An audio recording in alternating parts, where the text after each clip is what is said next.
Topical issues once more. Today's topic is titled From Scrolls to the Codex with Changes.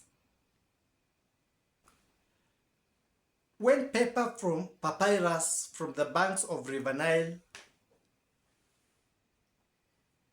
began, because that's where paper was first made, in Egypt and in China, most of the writing was done on scrolls. This is because the paper was hammered, that is the papyrus, filtered and spread from the material which is the papyrus reeds. It was formulated in long sheets which could be folded, and thus they were called scrolls. So the first writing materials were scrolls in Egypt and the surrounding areas. You had to unscroll, to open the scroll to read. Do we still scroll today? Yes, we scroll our phones, we scroll our computers. I think that could be the origin of that word scroll. I'm not sure, but I think it should be. The first books were written on scrolls. Thus, the writing in the prophecies where they were saying, a prophet says, I ate the scroll and it was like honey. He read the scroll, likening it to eating. The main libraries in Alexandria, which was the Big Apple or the New York of that times, they had scrolls. In those libraries, like the big library of Alexandria in Egypt, there were scrolls that had books like the Compendium of Archimedes and books from other great engineers, great philosophers, all in the form of scrolls.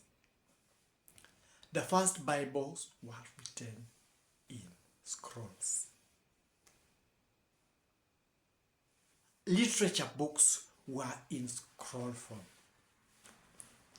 Later, with the discovery of America, the whites, I understand in America, the indigenous call them Gregos.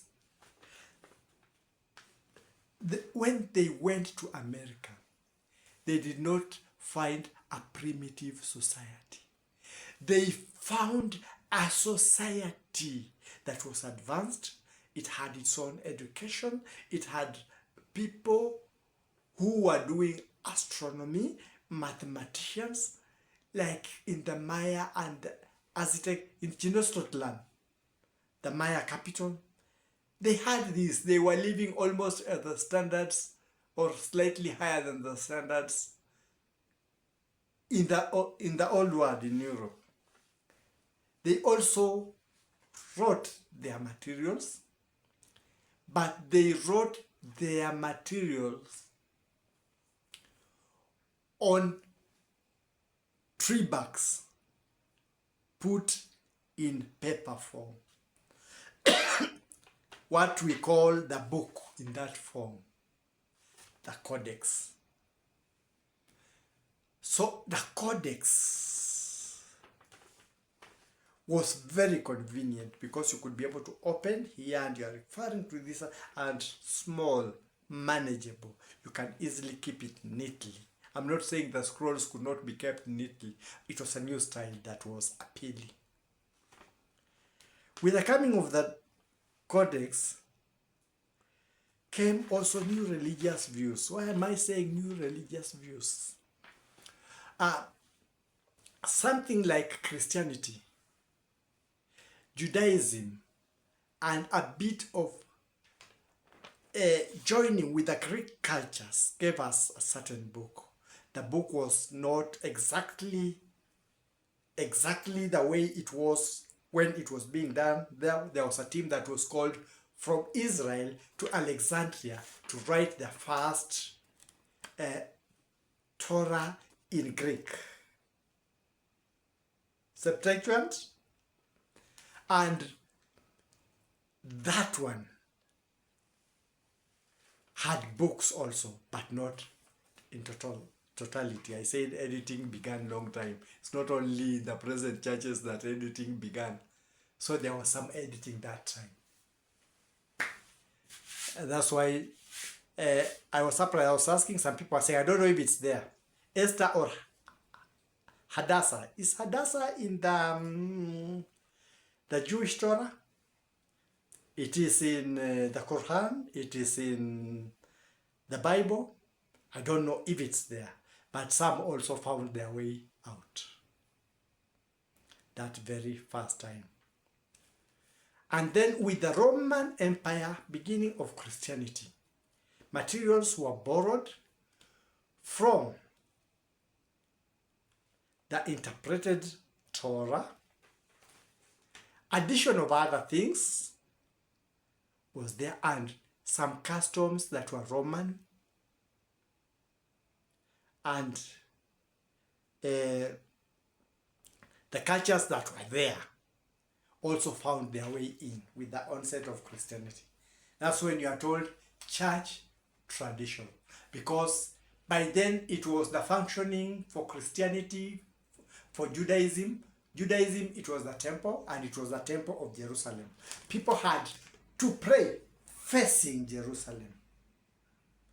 So when Christianity began, that was the onset of the first church with Catholic. When the Roman Empire, it was the Roman church that began churches. So we began with a church with Roman customs and all these other things. Like the day of worship, it was Saturday, it went to Sunday, the day of worshiping the sun god. As the culture was going on, we find there was an influx of the Vikings. Also, they came with some of their customs, like some of the creation story almost mirror the Norse religion. You might think you are reading the same book with changes here and there. You find some days, like Friday is Frigid's Day, Thursday is Thor's Day, Thor was a god, Wednesday is Odin's Day. So you find these are Viking gods being given to the weeks. So there was an amalgamation of different customs, different cultures, and what had been taught. That's why you find that we have some differences from the original Christianity, the original Judaism, and the present day ones.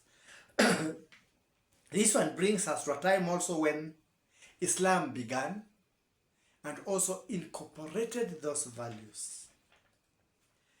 For instance, the worship day of the Muslims, Friday, was the market day for the Jews, Jumu'ah. Jumu'ah was the market day when the Jews were preparing for the Sabbath, which was on a Saturday. But when the Islam began, it took the Jewish market day to be the worship day. It took that to be the worship day. So, like I say, there are some things that are similar in the two religions. You find in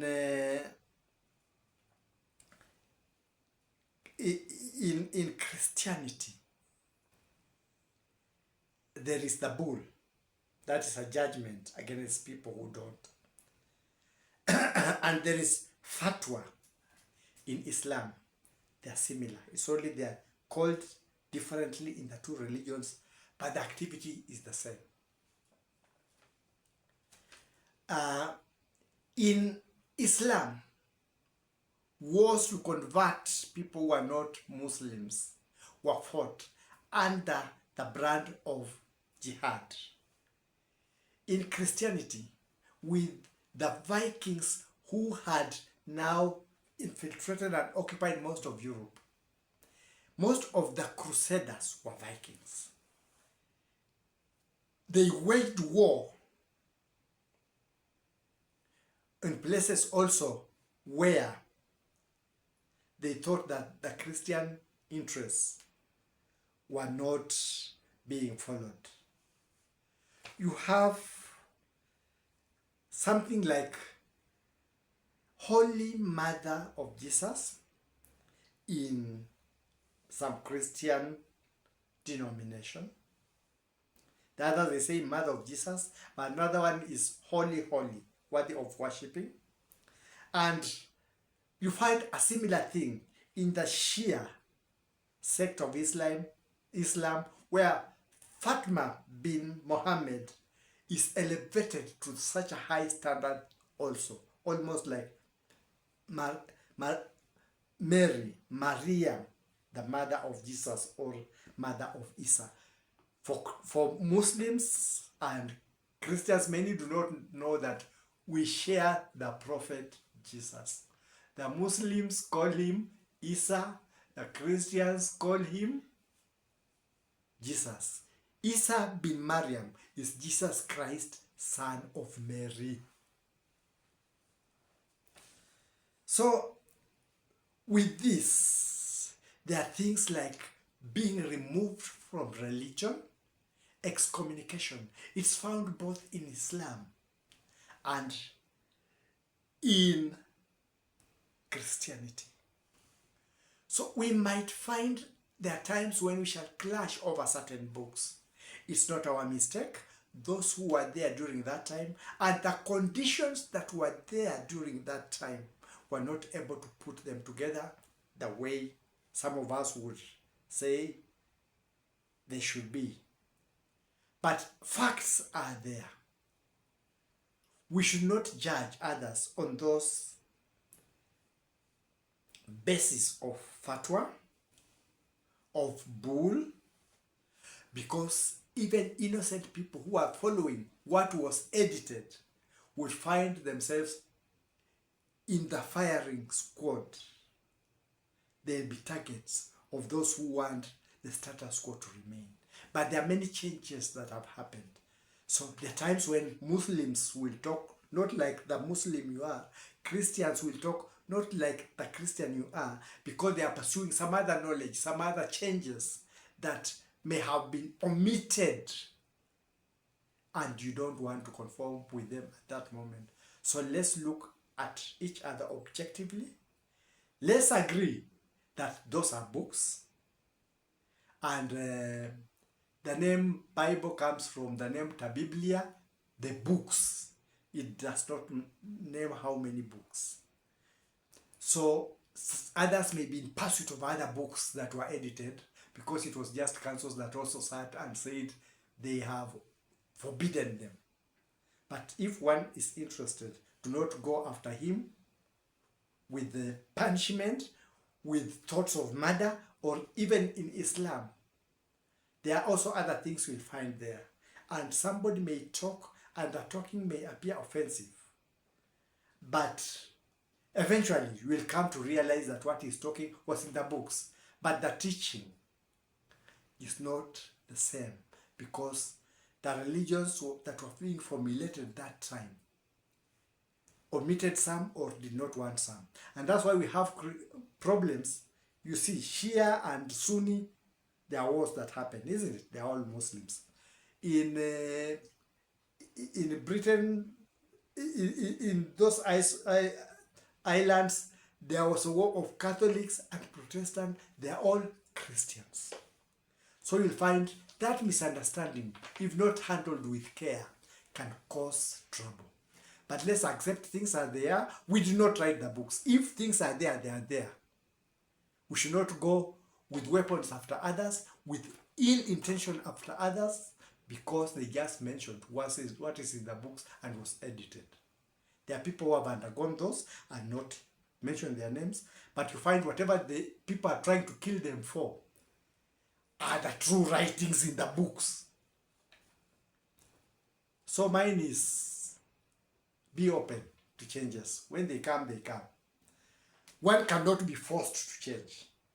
So when somebody says what you don't like, he's not forcing you to change. Neither can you force him to change, because there is freedom of religion. It's a choice. You can never force somebody in religion. That is my take for today.